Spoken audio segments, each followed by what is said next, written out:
Claro. Sí, no gachos. Qué gachos son algunos. Sí. Bueno, bien, entonces, a ver, ¿qué vamos a hacer hoy? Pues justo les había dicho que, pues básicamente, la descomposición que nos da las sumas directas de los libres, pues nos permite definir una propiedad universal, ¿no? Entonces, o sea, X es un conjunto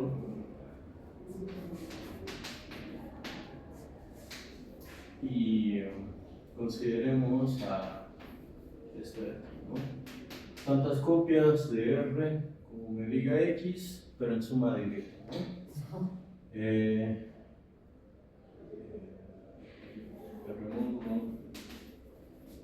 Removo libre izquierdo con base sobre X, ¿vale? Básicamente, pues ya vimos que la base usual aquí es, como habíamos dicho, ¿no? Tomamos esta familia de elementos, básicamente dada por pues, X en su entrada Y, pues lo que hace es, si Y es igual a la X, pues ponemos el número del anillo y en todo lo demás, ¿no? Entonces justo pues lo que vimos es que el coproducto o este módulo libre pues se descompone como, o bueno, cada elemento, si F es uno de estos, entonces pues básicamente F lo podríamos escribir como esto, ¿no? Los índices que están en el soporte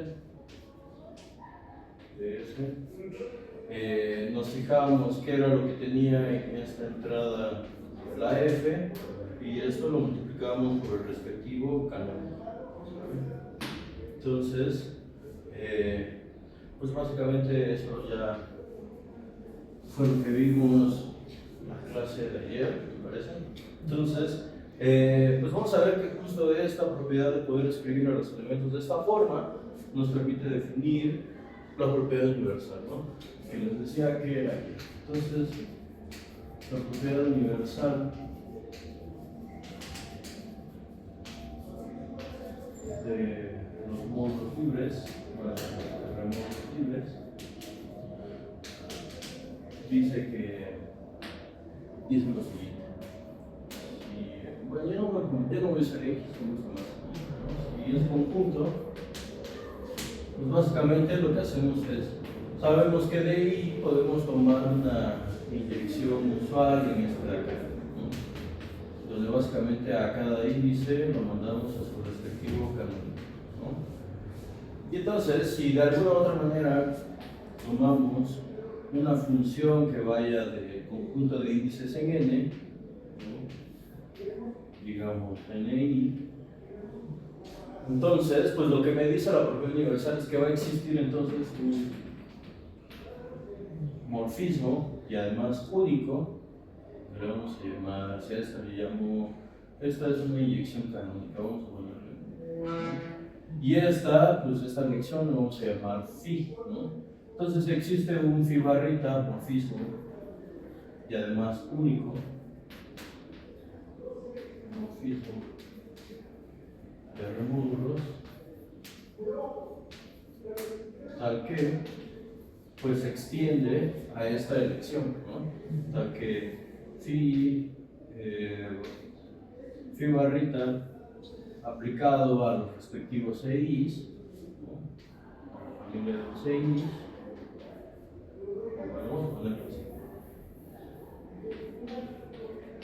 Pues básicamente me lo manda el que había seleccionado el inicio, ¿no? Para todo ello.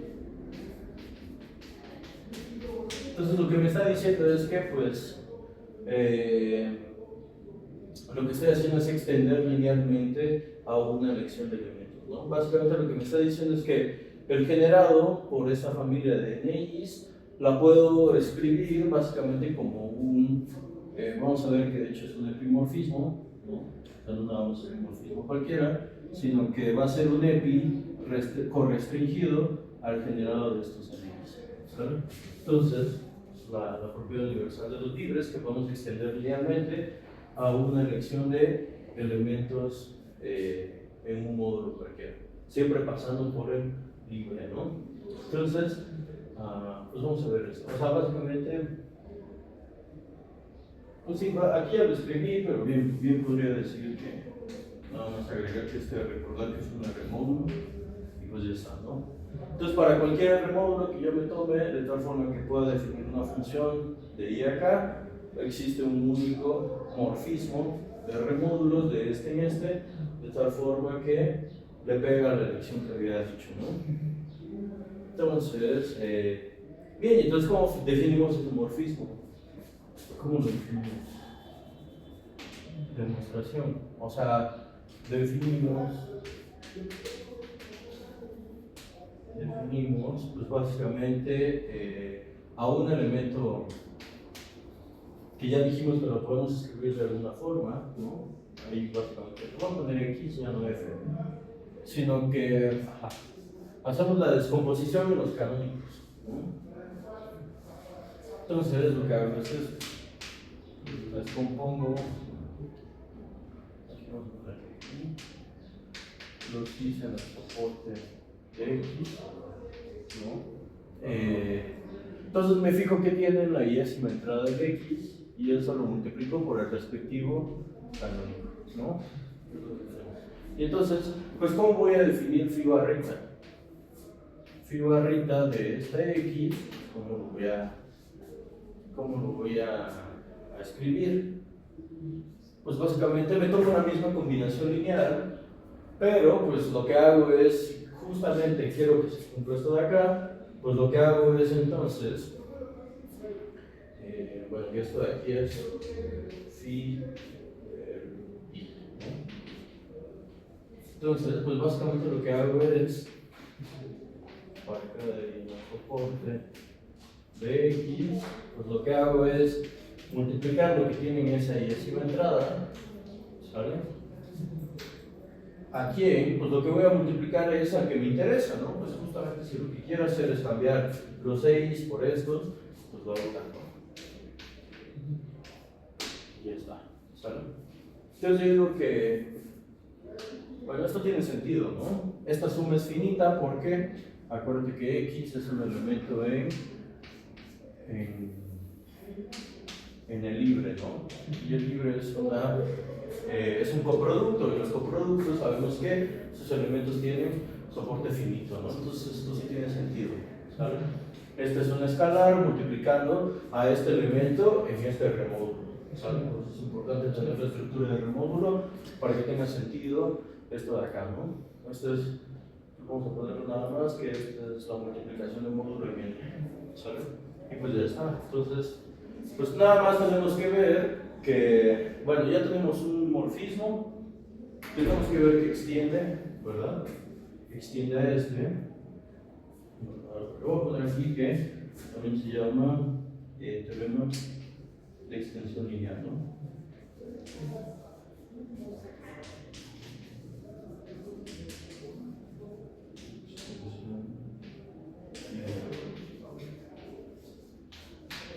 Entonces, ok, ya tenemos uno, entonces ya sabemos que existe, tenemos que ver que extiende y que además es único, ¿no? Entonces, bien, pues es fácil ver que extiende, ¿no? Notemos que para I en I, pues lo que hago es evaluar el phi barrita, ¿no? Entre I, ¿sale? Que esto pues es una suma sobre los índices que están en el soporte de I, ¿no?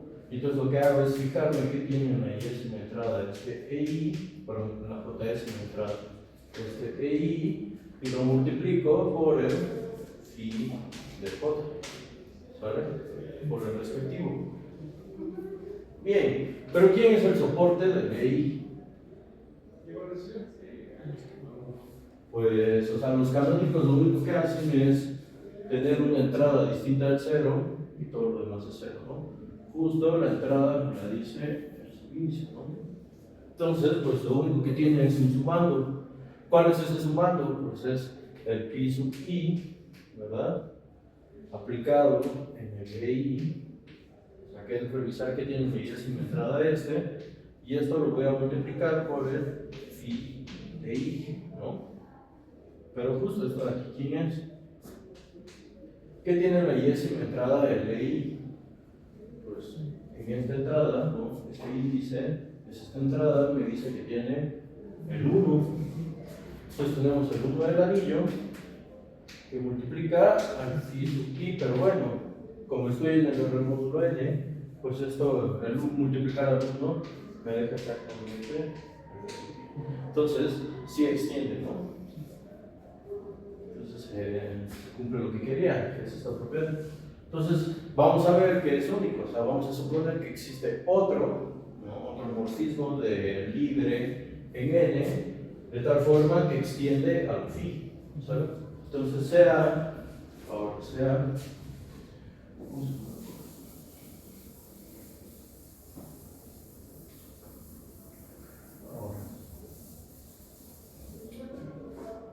ahora, sea, pues phi gorrito, vamos a ponerlo ahora sí, ¿no? Que vaya de el libre en el módulo, en el R módulo n, de tal forma que, pues, phi gorrito aplicado en el EI, pues lo que quiero que haga es que me regrese el respectivo phi, ¿no? ¿Sale? Entonces, bueno, aquí no puse, pero este es el phi, ¿no? Entonces, ok, pues tenemos que ver que phi barrita coincide con phi gorrito. Entonces, pues básicamente lo que tengo que hacer es tomarme cualquier elemento aquí, ¿no? Sea x en este libre, ¿sale? Pues lo que sabemos es que entonces x, como siempre, se escribe como esto de acá, ¿no? Y en el soporte de x, ¿no?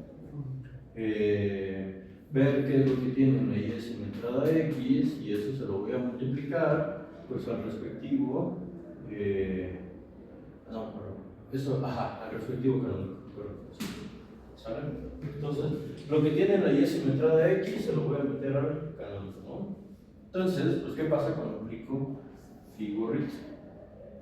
Pues phi gorrito de x es básicamente phi gorrito de esta suma, ¿no?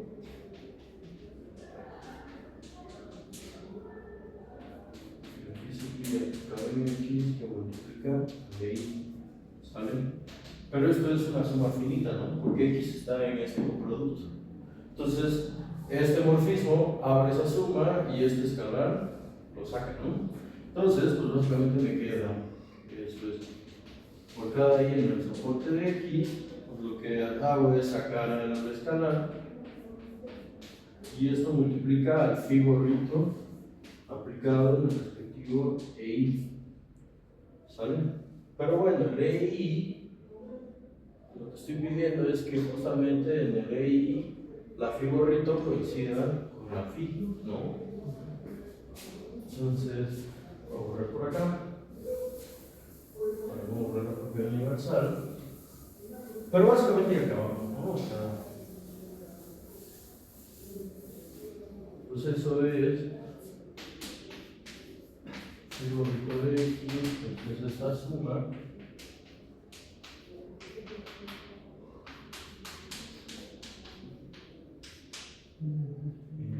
Phi gorrito, pero estoy diciendo que el phi gorrito en ley coincide con phi sub i. Y esto básicamente es la definición del phi barrita, ¿no? Entonces ya está. Entonces, eso es exactamente lo mismo. Entonces, ya está. Bueno, aquí por qué phi gorrito es morfismo, ¿no? Claro, pero una cosa que me hizo falta, ¿verdad? No demostré que el filo barrita es morfismo, ¿no? O sea, pues básicamente lo que hacemos es descomponer la suma siempre, ¿no? O sea, no tiene problema eso. Abrimos el soporte de la suma, pero el soporte de la suma se puede ver como la unión de los, o sea, está metida en la unión de los soportes, ¿no?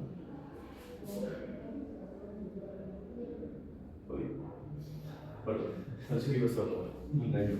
Entonces, pues bueno, no es difícil ver que es como, ¿no? Vamos a ponerlo ahí nada más. Como observación, no es difícil ver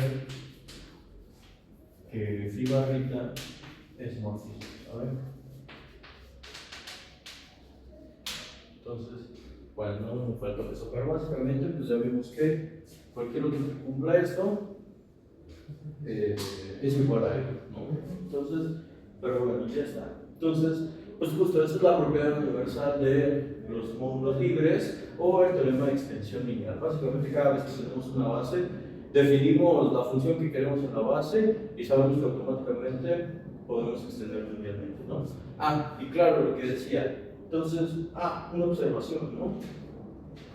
Antes de que me pase lo siguiente, observación. O sea, lo que decía era que, ¿quién es la imagen? Calculemos la imagen del phi barrita. O sea, ¿quién es la imagen del phi barrita?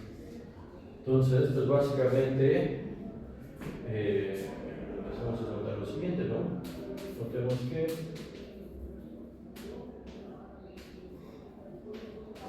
y x está en este de aquí, pues básicamente lo que estoy diciendo es que el phi barrita de x se ve como lo que decía, ¿no?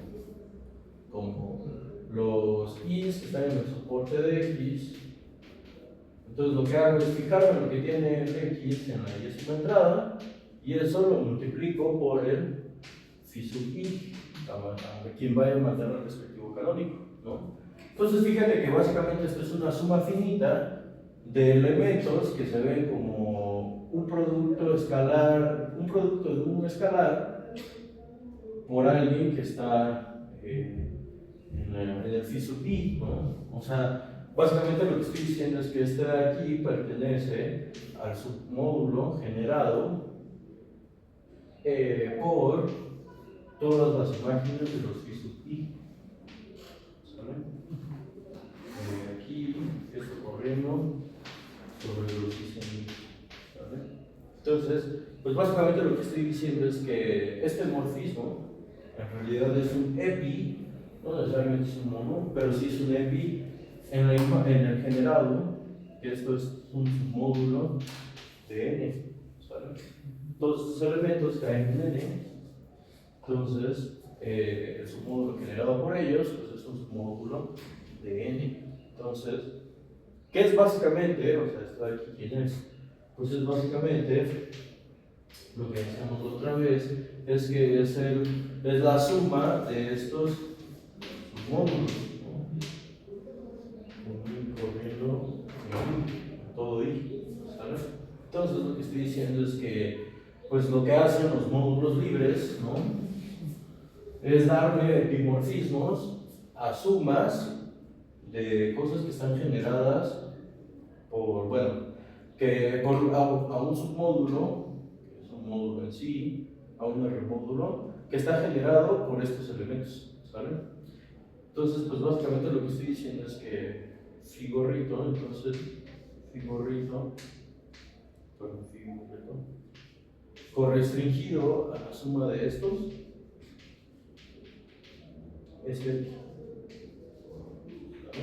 Entonces, si a este módulo lo genera una familia de elementos, ¿no? La que tú gustes, pues entonces lo que estamos diciendo es que existe un epi que va de este de acá en n, bueno, en tu submódulo generado, no necesariamente en n, pero sí en el general, ¿sale? Entonces eso es importante. O sea, justo lo que voy a hacer es una observación importantísima. Entonces, como observación, o bueno, como corolario, más bien, corolario,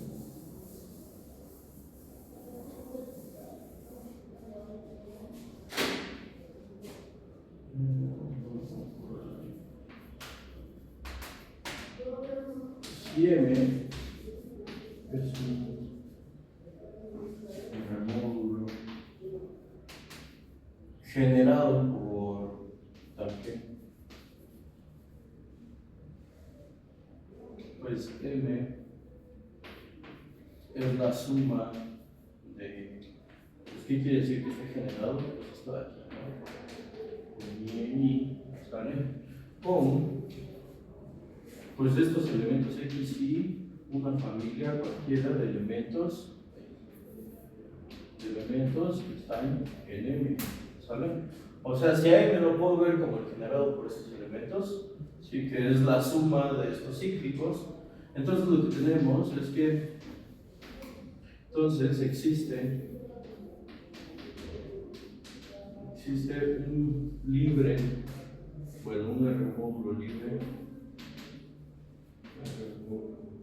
libre, digamos L, no, F, tal que existe un EPI,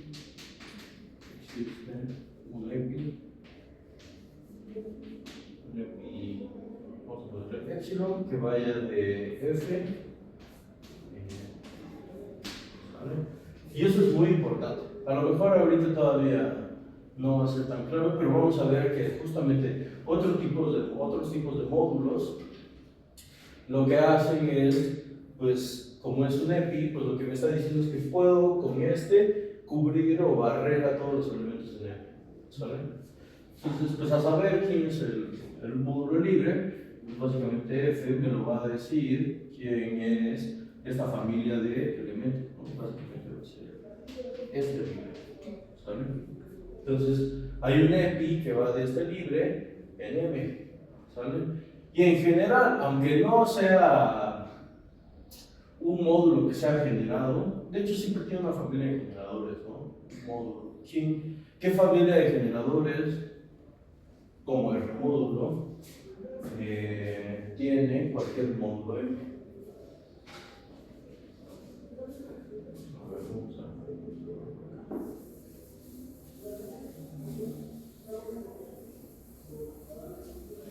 Pues de hecho el M mismo.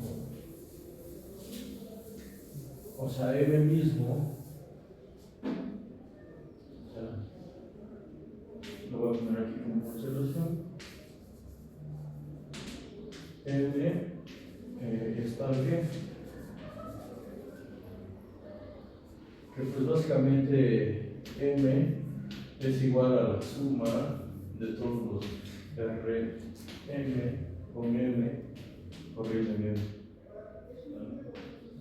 O sea, cualquier elemento en M lo puedo ver como una suma de, o sea, de los cíclicos generados por todos los elementos de M. Básicamente, si M está en M, pues básicamente al M lo escribo como 1 por M. Y ya está, ¿no? O sea, este elemento es tan sencillo, pero bueno, justamente siempre ilustra que siempre existe, o sea, no importa el módulo, no importa la cantidad de generadores, siempre existe un libre que lo cubre, ¿sale? Eso va a ser muy importante. De hecho, vamos a ver que luego los libres, pues sí son muy bonitos, pero justamente pues, el problema sí puede ser muy grande, ¿no? Dependiendo de mi módulo, puede ser gigante.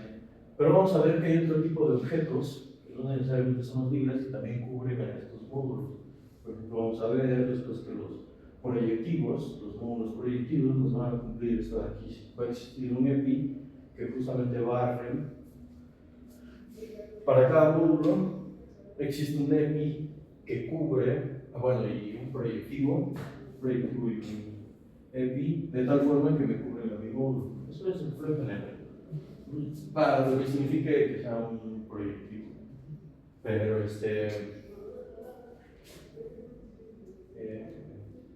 Pero sí, o sea, eso, de hecho, esa propiedad importante ya la tenemos desde los módulos libres, ¿saben? Entonces siempre podemos cubrir a nuestros módulos como módulos libres, ¿saben? De hecho, vamos a ver después que si el módulo, perdón, que si el libre, en realidad está generado o sea, es libre sobre un conjunto finito. A eso es lo que le vamos a llamar que el módulo sea un módulo finitamente generado. Entonces, pero bueno, justamente los libres pues nos ayudan a describir a nuestros módulos, ¿saben? Entonces, bueno, pues básicamente, de hecho ahí está la prueba, ¿no? Es esto, ¿no? O sea, justamente, pues justo M es el conjunto que me sirve, y entonces, pues, lo que tenemos entonces es que R, tantas copias como M, es el módulo, es el libre que buscamos, ¿no?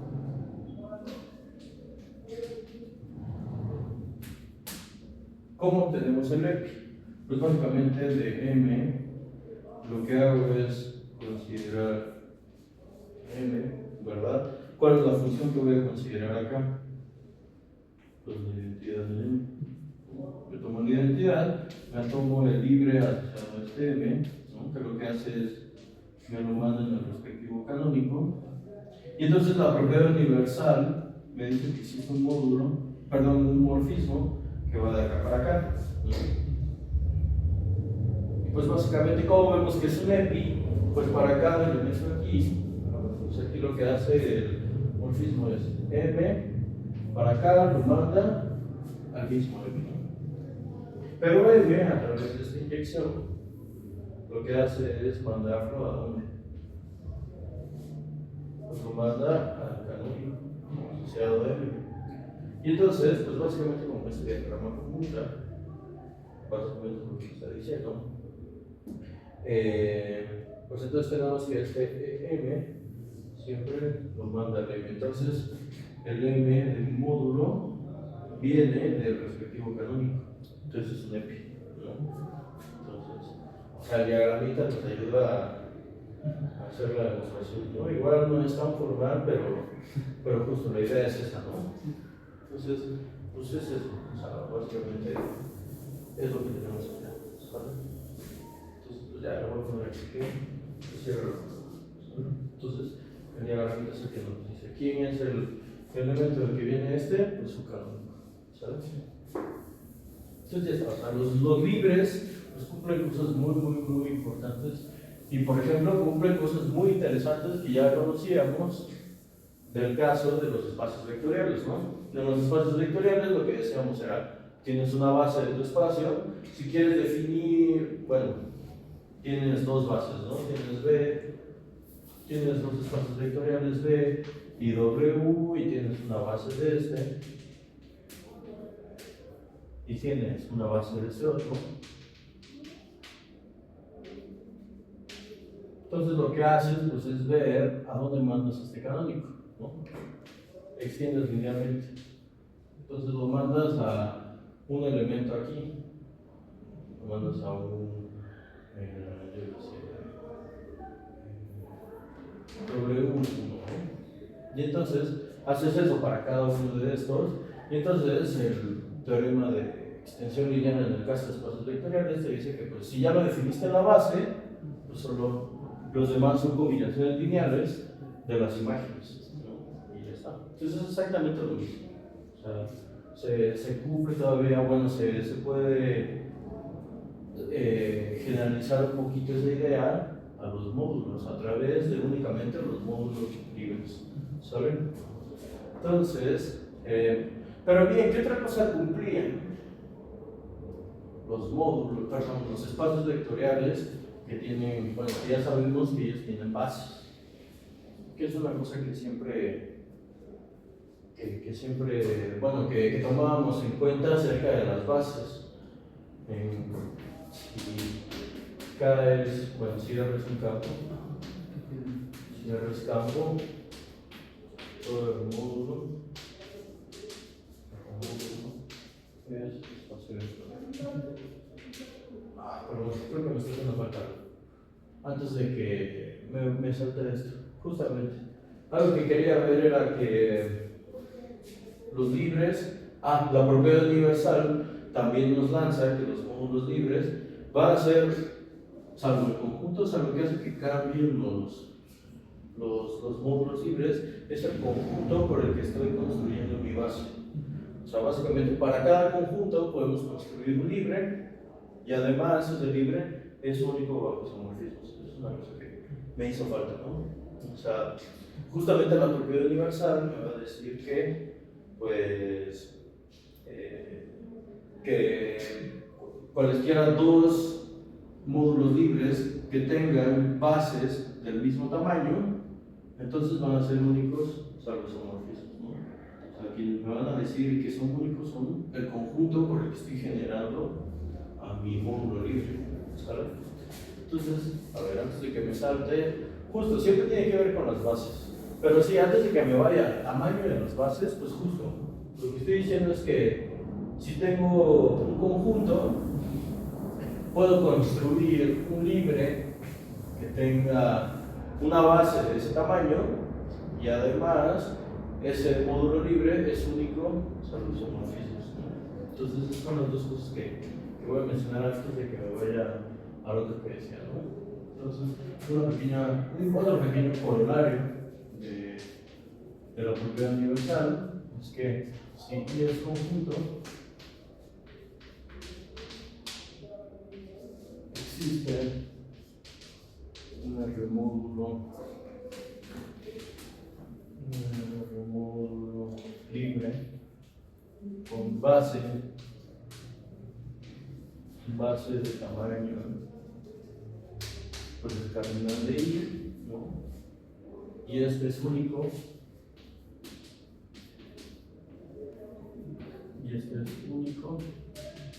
salvo isomorfismo.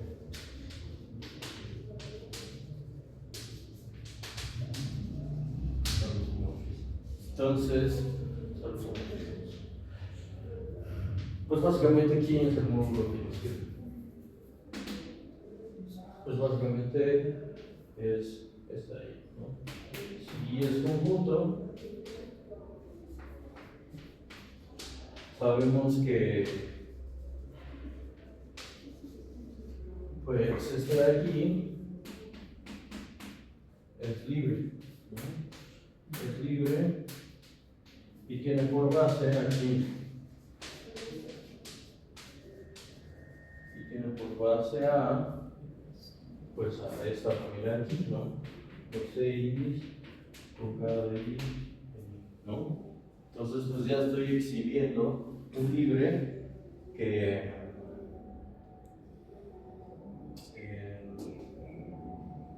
tiene por base alguien de tamaño. Entonces, pues ya está. Hay que ver que es único para los isomorfismos, ¿no? Entonces, sea L otro de remódulo libre con base, pues digamos LI, ¿no? Que también tiene una base de tamaño I, ¿saben?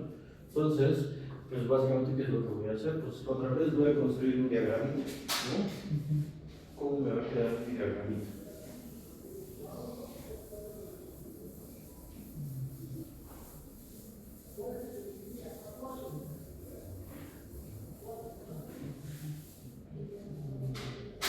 Pues básicamente tenemos ahí, ¿no? Y sabemos que lo podemos inyectar en este libre, sale a través de los canónicos, ¿verdad? Y lo mando al estudio, ¿sale?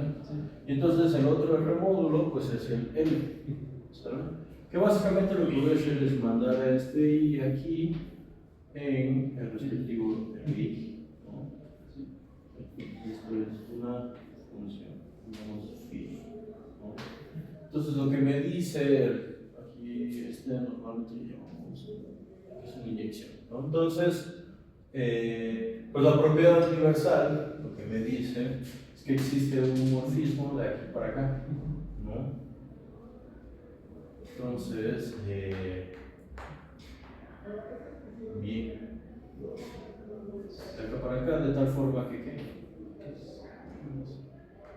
de tal forma que phi del respectivo canónico le pega al LI, ¿no? Bien, entonces tenemos que ver que esto es un ISO, ¿no? O sea, veamos que phi gorrito es ISO. Bien, y entonces, ¿quién es la inversa?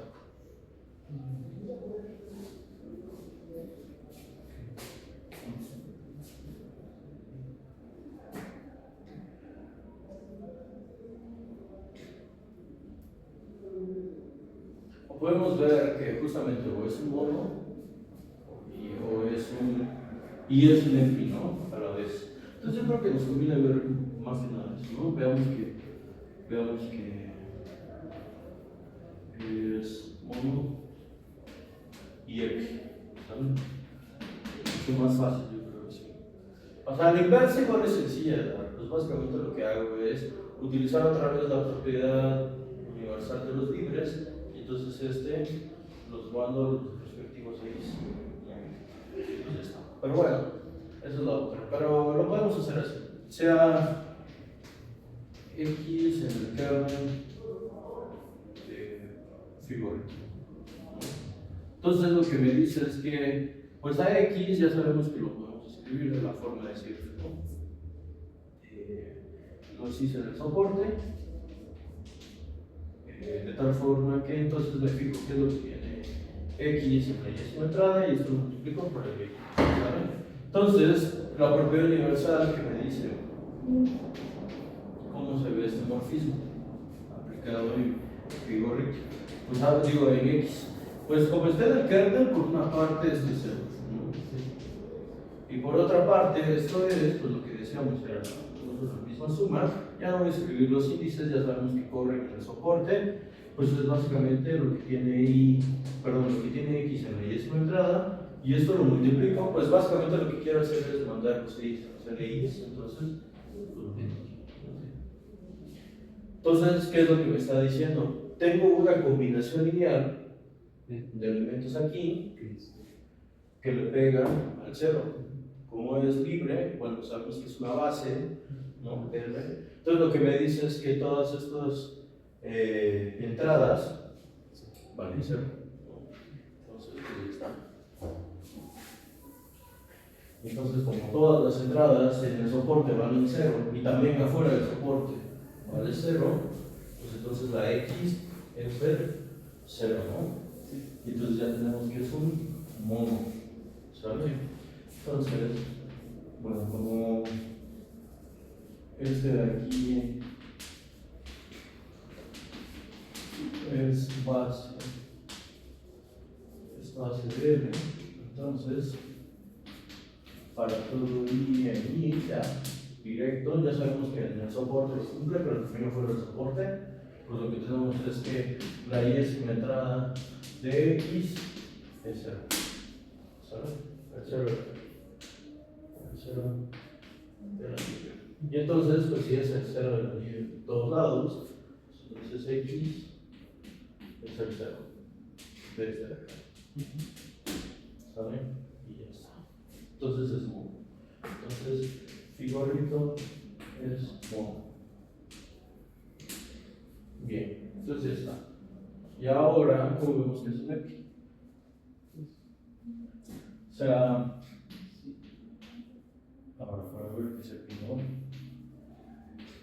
para ver qué es. O sea, el email. Pues bueno, como este tiene base de esto, existe, ¿no? Entonces, bueno, como los LIs forman una base de N, pues lo que tenemos es que entonces L se escribe como algunos, vamos a ponerles I's en J's, perdón, J en J, J, con J, subconjunto de I, finito. ¿Vale? Y pues lo que hace es pues, tomarse al respectivo LJ y lo multiplica por algún escalar RJ. Con J infinito y los RJs en R. Son escalares. Entonces, pues básicamente lo que hacemos es definir aquí en el coproducto, bueno, en el libre de ahí arriba. Aquí ¿cómo lo vamos a definir? Pues es justamente todos los canónicos asociados a los elementos en J, multiplicando respectivamente por este. Entonces, consideremos X igual a quién, pues a esta suma, los J en J, pues lo que hago es tomar el RJ, multiplicando al respectivo SJ, ¿no? En la entrada J décima le pongo el RJ, ¿no? Pues ya está. Entonces, el soporte de X es igual a J, ¿no? Y entonces lo que tenemos es que phi gorrito de X pues es la suma sobre el soporte, pero el soporte es J, entonces son los J en J. Pues lo que hago es pues tomar la J décima proyección en X por el phi gorro, perdón, por el phi de J, ¿no? Que básicamente el phi de J es el Q de J, ¿no? Entonces esto es igual a los J sobre los J en J. Pues esto es lo que tiene en la J décima entrada, pues es el R sub J, ¿no? Y este phi sub J, o sea, lo que estoy haciendo es, pues básicamente, mandar I en el I, o sea, esto es el J, y esto pues básicamente es el y ya está. Entonces es un epítafio. Y entonces es un mono, es un epi, entonces es un iso. ¿Saben? Ya está. Entonces, pues los libres no cambian mucho. O sea, ya sea básicamente a todos los puedo ver como coproductos de la línea. ¿Saben? Entonces, bueno, ya no me va a dar tiempo, pero bien, pues ahora sí lo que decía. O sea, las bases, una cosa que era importante en los espacios vectoriales era qué tamaño tiene una base, ¿no? O sea, en espacios vectoriales, en espacios, bueno, en álgebra lineal,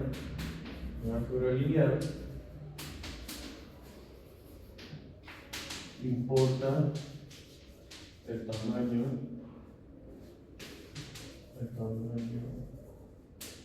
de una base, ¿sabes?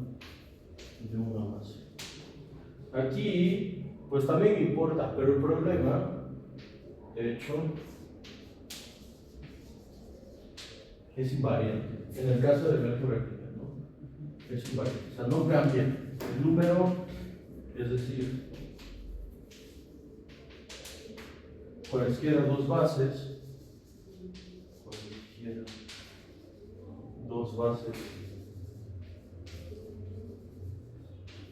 para un mismo espacio vectorial,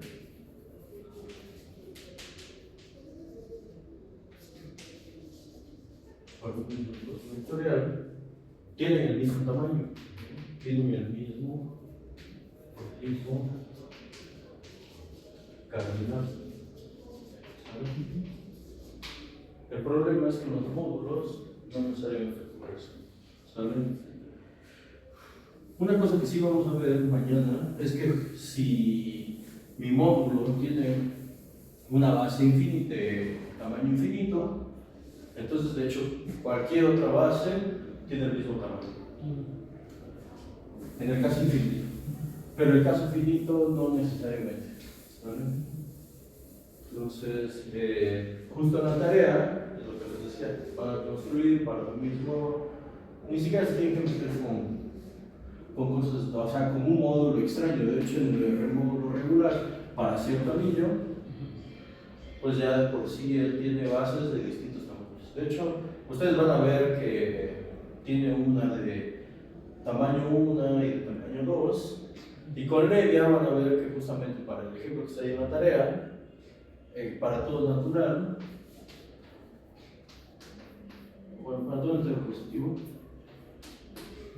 existe una base de R, una base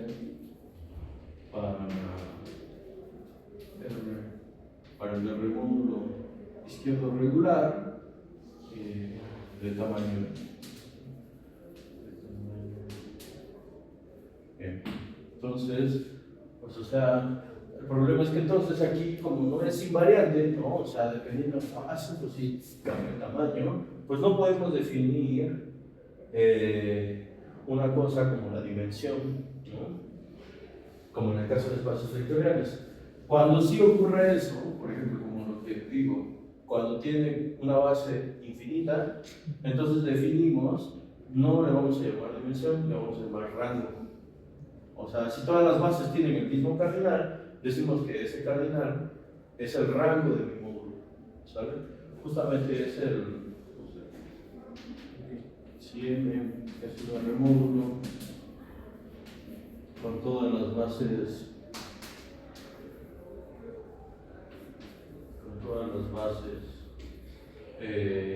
del mismo tamaño, y bueno, con el mismo cardinal.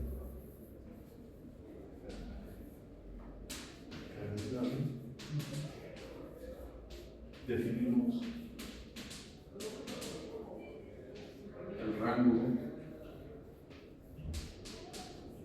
de M, ahí como ese cardinal, ¿no?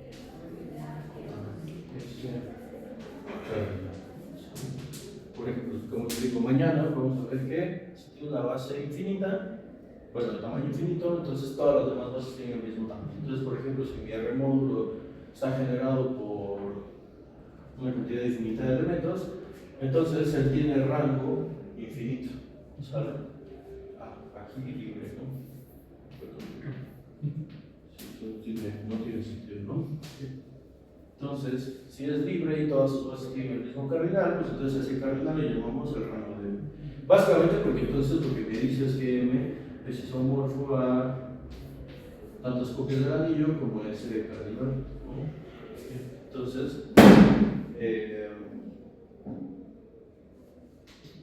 pero justamente vamos a ver que hay R módulos que no necesariamente tienen, o sea, lo importante es como el caso finito, ¿no? En el caso finito, ¿qué ocurre? Pues bueno, de hecho vamos a ver que hay algunos tipos de anillos que todavía cumplen, que en el caso finito, en el caso de que sea libre y esté generado por una cantidad finita de elementos, entonces todas las bases conservan el mismo tamaño. Por ejemplo, si el anillo es conmutativo. Si R es conmutativo y me tomo un R módulo libre cualquiera, entonces, bueno, el caso infinito, pues ya no importa. Si ya vimos que, bueno, veremos que siempre cumple que todas las bases tienen el mismo tamaño. Lo importante es el caso finito. Vamos a ver que si justamente el anillo es conmutativo, entonces cada vez que tenga un R módulo libre finitamente generado, pues entonces todas las bases tienen el mismo tamaño. Y entonces también podemos hablar del rango de esos módulos, ¿no? Pero, pues justo, ya no podemos hablar de una cosa como la dimensión, ¿no? Como en el caso de los espacios vectoriales. Entonces, pues mañana vamos a ver eso. Entonces, bueno, vamos a ver esto de que el tamaño de las bases. Vamos a hablar un poquito más de eso. Entonces, ¿estamos bien? Sí. Entonces, nos vemos mañana.